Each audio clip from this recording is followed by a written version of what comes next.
Kadama TV kojja matte leero tugenda kubeera nga tubabuulira amateeka gavumenti gegenda okuteekawo ku bankuba kyeyo, ng'era mu bufunze bagamba nti tewali nkuba kyeyo yenna agenda kubanga ava mu Uganda nga talina bukugu ku mulimu gw'agenda kukola. Tugenda kulaba enteekateeka eno naki kitegeeza. Jjukira nti omuntu obadde osobola okubeera nga ova e Uganda nga tewasoma n'ogenda n'otandika okukola emirimu ng'oba security, okwokya ebyuma, obwakadaama n'emirimu emirala nga mugimanyi abagenda ebweru gye bakola n'okola mu supermarket. Emirimu egisinga okuggyako ndoza okola mu supermarket weetagisa okwogera oluzungu, naye okwokyanga ebyuma, obwakadaama baade batwalira ddala abantu nga tebasoma. Gavumenti egamba nti kino ekintu baagala kikyukemu, naye ojja kwetegereza nti nze nina bakadaama bemanyi nga balina ne degrees, balina degree ne babeera nga bagenda. Kakati bwe babeera bagamba baagala omuntu eyasoma, nsuubira okubeera ne degree obeera tewasoma mulimu gw'ogenda kukola oba tewasoma bwakadaama.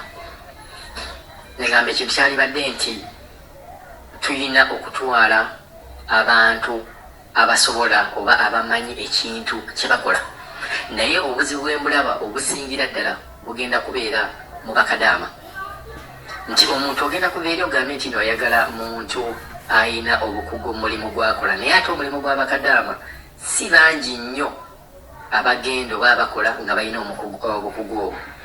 Mujjukira tulina institutes nga YMCA, twalina ne Jimmy Kasindo yatandika ebintu ng'ebyo, nti abantu baba traininga ebintu bino, naye ate abantu bamaze okutraininga ate in most cases bagamba ati bagenda ate kolera mu Buwarabu.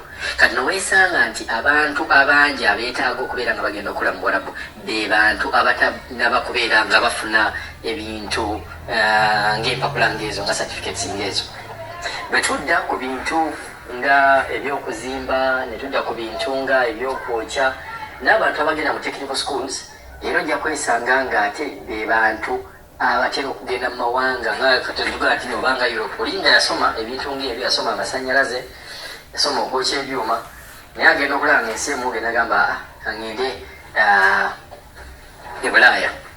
Kakati obuzibu bwendaba wano, infact kansooka empiteko bukedde byawandiise ku nteekateeka eno ng'egamba nti gavumenti etadde obukwakkulizo ku bagenda ku kyeyo.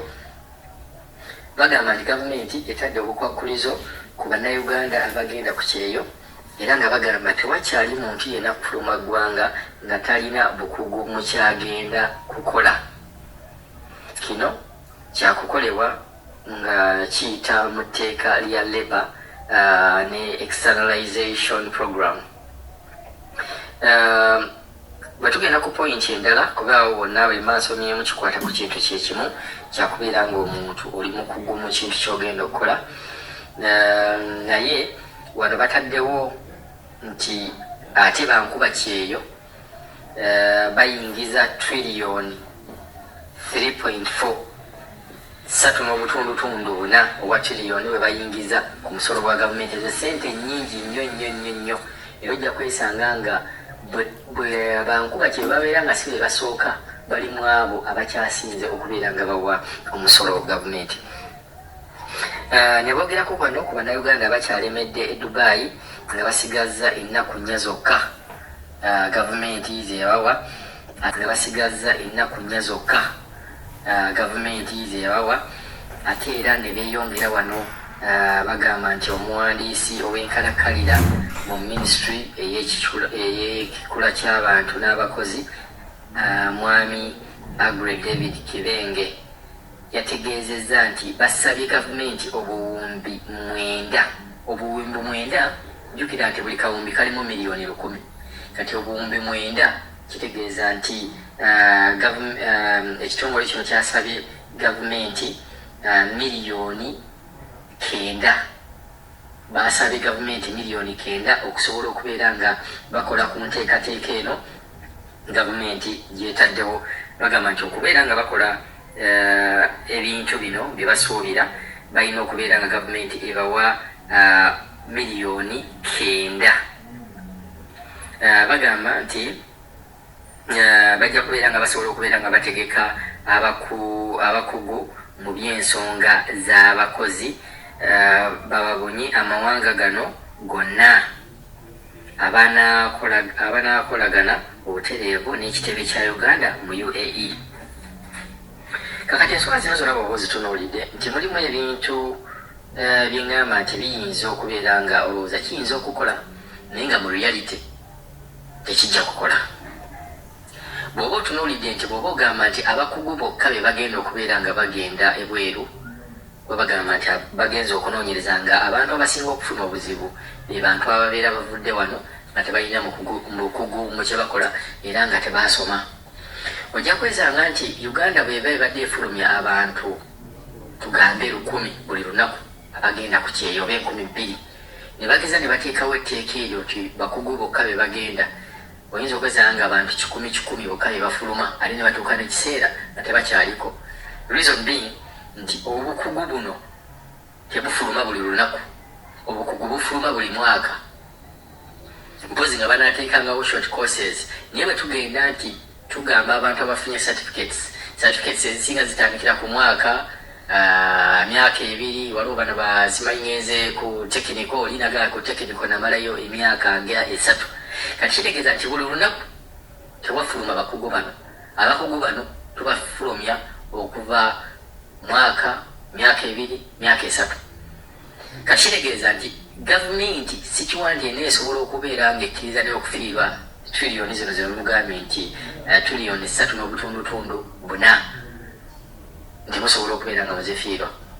Then ne kampani zennyini zemwateekawo okubeera nga zitwala abantu ebweru nazo kitegeeza nti zigenda kugwa, kuba zigenda kubeera nga tezikyalina bantu be batwala bweru. Okujja okugatta bakadaama nze nkugamba nti waliwo omuntu nga ye mukozi wa waka nga teyagendako wadde kusoma bintu ebyo naye ng'abadde waka nga tojula na muntu abadde akola yali agenzeeko ku ssomero. Example eri wano mumanyi nti no waliwo simanyi waliwo kampani gye bayitanga diffra eyo ng'esomesa ennimi ng'egaba n'abakozi. Naye ng'ojja kwesanga nti companies ng'ezo waliwo n'ezeekansanga zemanyi gavumenti eziriwo company ziri kansanga awo nti bagenda ne bafuna abakozi ne bajja ne bakola. Omukozi oyo gwe baleese ne bakusaba ssente naye ng'ate commission gye bagenda okubeera nga bamuggyako nga mutuufu omukozi ogenda okwesanga ng'afuna emitwalo nga 15 oba emitwalo 10. Ate nga n'abakozi bano abasinga already babeera bujjo wegendeze lwaki abakozi abasinga bonna bali mu bifo by'abagagga oba kampani ezo ziri mu bifo by'abagagga.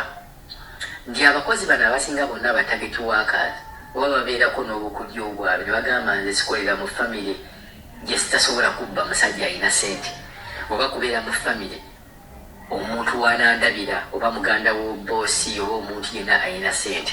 Era kampani zino zikola nnyo kugaba loodi kuba kwe kwokuli abaloodi basobola okubeera ate n'abagwira. Kakati bw'ogendanga ku Entebbe Road, Masaka, Mityana, abakozi bano abakampani naye tebaliiko. Mubeera bano nti olinayo omukozi ewakaawo nti ye ninayo omukozi ne bamukubira n'ava mu kyalo n'omuweera transport n'ajja n'akola. Nti nkireese nti n'abakozi bano bwe mugamba nti nno balina okubeera nga baasoma, balina okubeera nga bakugu mu kye bakola, oyinza okwesanga ate era tebajja kukola ng'ate muntu avudde wano Uganda ng'agamba nti nze ngenze kukola kubeera nga nyimirizawo famire yange.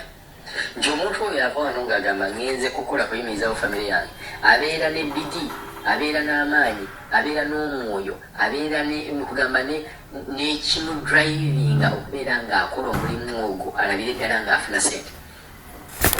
So nze naaligambye ntya? Naligambye nti enteekateeka eno tebeera mbi kugamba nti mwagala kutwala bakugu, naye mujjukire nti bintu bingi nnyo bye mutatunuulidde, okuva ku kampani ezibadde zitwala abaana, okuva ku baana ababadde bagenda n'okuva ku muntu nti omuntu osobola okubeera nga tewasoma naye ng'ate okola okusinga omuntu eyasoma.